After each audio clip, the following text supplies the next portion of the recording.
The idea is that it gives the Fed greater control over economic events. This is actually a huge invasion of privacy and freedom on everybody. We have another question. It's one that we alluded to earlier about the world reserve currency in the era of central bank digital currencies. A viewer, Joe G, wrote a rather extended question. I'm going to read it and I'd like to get you to weigh in on it. He says, when the, quote, reset happens and the US, EU, Britain, etc. all have digital currencies, is the US dollar likely to still be the world reserve currency? With the BIS likely to deploy their SDR, what will be the outcome if China, Russia, India, and even Turkey back their digital currency with gold? Turkey has real financial troubles with their currency now, but they have a 5,000-year relationship with gold. Germany holds 3.35 thousand tons of gold. Would they be likely to stay in the euro currency when they hold that much real money versus currency? I think the question of who has the world reserve currency might have a deadly outcome if the US won't give it up and may well go to war to maintain their grasp. So your view of the world reserve currency in the future and what major factors you think are going to drive that? Yeah, I think Joe G has actually asked I mean, there are elements in this question which are assumptions, but the topic is actually extremely important, and I think I'll try and sort of work my way through it. This question of digital currencies, I think, is very, very interesting.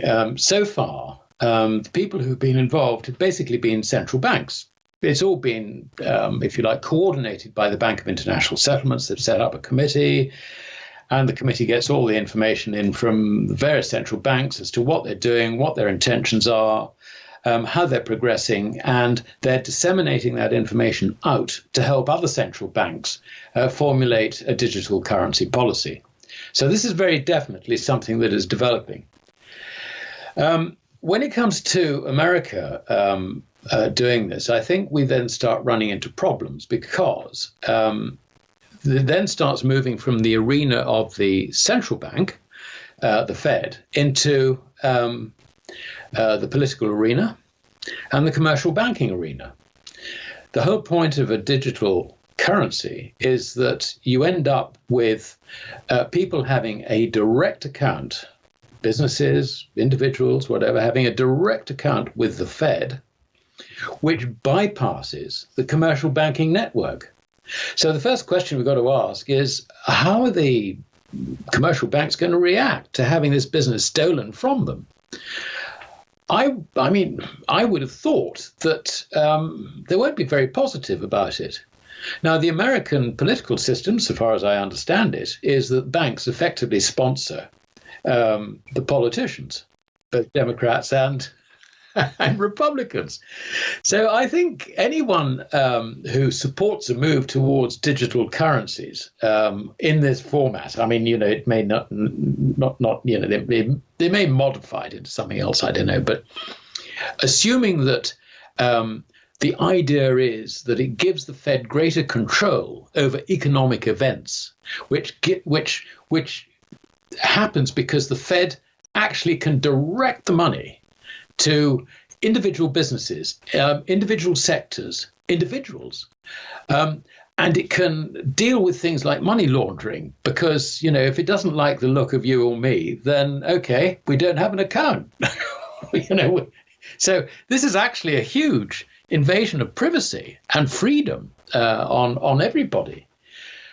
If the banks go along with this, I can't see them going along with it at all. And so I think that any politician who thinks this is a good idea and will vote for the enabling legislation in the Senate, I think will find himself cut off in terms of funding from his friends in the banking system. So I would think it's actually quite unlikely that America will get very far. There is, of course, the other aspect which your follower touched on, Joe G, and that is that these digital currencies, if they're successful, and he also mentions gold, if that comes back as part of the monetary system backing some of the fiat currencies, then it really does impinge on the dollar's reserve status and the degree of control that gives America over financial events around the world. So I think the Americans are going to be very reluctant to permit this to happen. So, I mean, so far we've had a few very minor banks. I think in the Bahamas they've tried to do something. I think that in China they've had some sort of pilot thing. We don't hear anything about it now. But I think if it started, if for example, the Bank of England or the ECB or whatever started thinking, well, this is a jolly good idea, we will force this through. I think the Americans will have something to say about it because they won't want to lose the power that the reserve currency status, the hegemony, if you like, of the dollar gives them. So I actually don't see it happening. I think that's the important point. I think the other point I'd like to make is that I think events are going to. No, let me just wind back.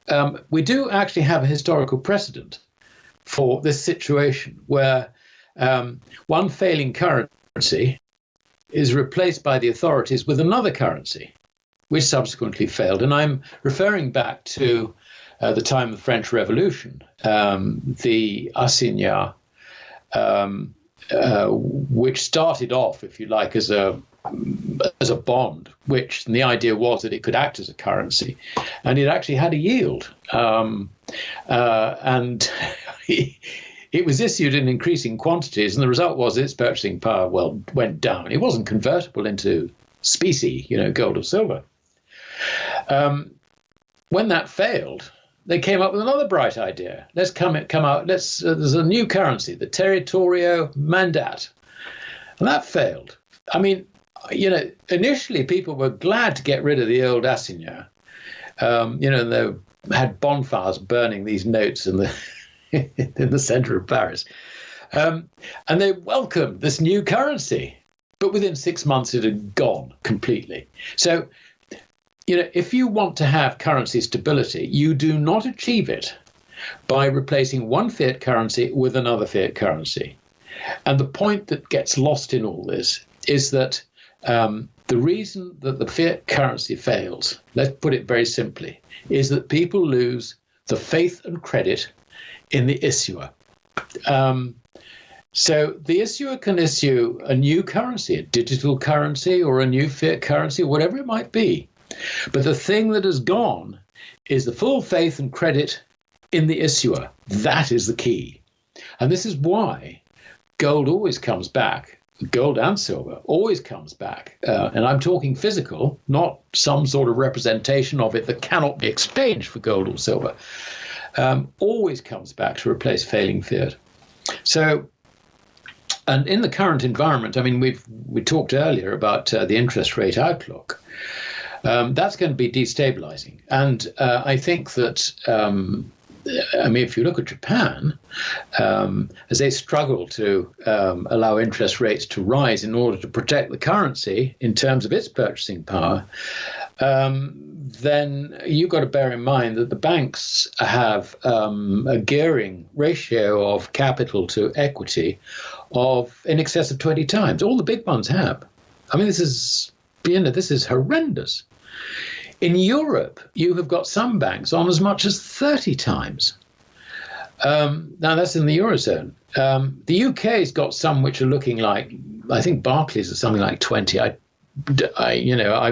Without looking at my notes on this, I'm not too sure of the figures, but I mean, they are very heavily leveraged. America and China are not so leveraged. America is around about 10, 11 times.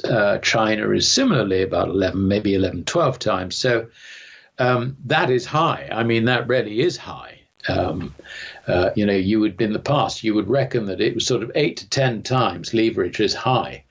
But we're looking at over double that. So just imagine the effect of higher interest rates, the bankruptcies, that anything like, we've been discussing, the sort of 15% coupons, anything getting to not even anywhere near that, you're going to have zombie companies loaded up with unproductive debt going under.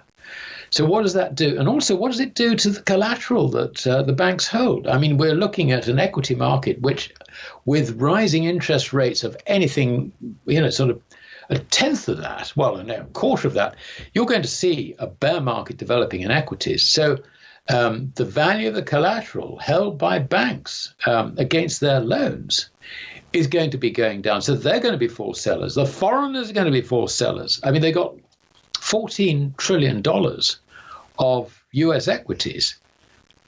What's the point of them having US equities? I'll tell you, there's only one reason they hold the US equities, and that is because they think they're going to make money out of it. They're not told by a regulator, you've got to hold US equities. No, the regulator might turn around and say, you've got to have a balanced portfolio in domestic equities. But they won't tell them that. They won't tell anyone other than trying to limit what they push abroad. So you've got about $14 trillion worth of foreign investment in the equity market alone likely to come unstuck. American investors have got very little foreign currency. It's less than $1 trillion. I think on the last tick figures, we were looking at something like $680 billion. But they've got, I think the figure is something like 12 trillion in foreign equities. So again, when you see your market tank, what do? Sell your stocks? No, you sell the foreign stuff. So that, so you're going, a bear market in America is going to be transmitted around the world. I mean, make no mistake about it. And the banks, which are highly leveraged, are very vulnerable to those circumstances. I mean, this is this was a point made by Irving Fisher in the wake of 1932, 1933 banking crisis. He analyzed it and described it quite correctly that the falling value of collateral was forcing banks to sell collateral into the market, which was making other banks go under. I mean, the whole thing, it was a sort of implosion, if you like. We have the risk that this can happen again. And it's not just America, it's everywhere around the world. We're all in the same situation.